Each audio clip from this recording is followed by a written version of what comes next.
গণপ্রতিনিধিত্ব আদেশ আরপিও সংশোধনে মসৃণ হবে নির্বাচনের পথ, এমন প্রতিক্রিয়া জানিয়েছেন নির্বাচন বিশেষজ্ঞরা। তবে না ভোট ফেরাতে মিশ্র প্রতিক্রিয়া তাদের। এমন বিধানে আবারও ডামি নির্বাচনের আশঙ্কা তাদের। আশিকিন প্রিন্সের রিপোর্টে বিস্তারিত।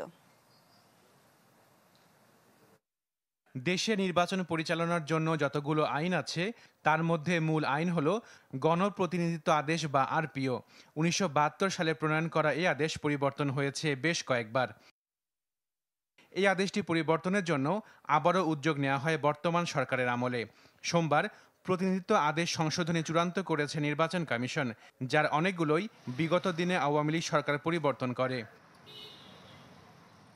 নির্বাচন কমিশনের এই উদ্যোগকে সাধুবাদ জানিয়েছেন নাগরিক সমাজের প্রতিনিধিরা।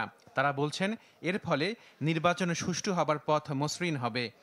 এই যে চেঞ্জগুলো করা হয়েছে প্রত্যেকটাই গুরুত্বপূর্ণ, প্রত্যেকটাই নির্বাচনটাকে ট্রান্সপারেন্ট এবং ফ্রি ফেয়ার করার ক্ষেত্রে এটা গুরুত্বপূর্ণ ভূমিকা পালন করবে। আপনি একটা আসনে বন্ধ করলেন, তখন যেটা হয় যে ওই আসনে তো আবার নির্বাচন করবেন। যখন করবেন তখন এটা আরও সমস্যা তৈরি করতে পারে। তখন যারা এখানে হারবে তারা হয়তো আরও 10 গুণ শক্তি নিয়ে আবার এখানে ব্যাক করতে পারে। সুতরাং এটা সামগ্রিকভাবে রেজাল্ট যে বাতিল করে দেওয়া, আমি মনে করি যে এটা যথার্থ। তবে নির্বাচন বিশ্লেষক জেসমিন টুরির মতে না ভোট বৈষম্য তৈরি করতে পারে, তবে আরপিও প্রয়োগের উপর নির্ভর করছে এর সফলতা। সাধারণ নির্বাচনে এক অংশের জন্য না থাকছে, আর এক অংশের জন্য না থাকছে না ব্যালট পেপারে, তাতে অনেক ক্ষেত্রে ভোটাররা কনফিউজড হয়ে পড়বে।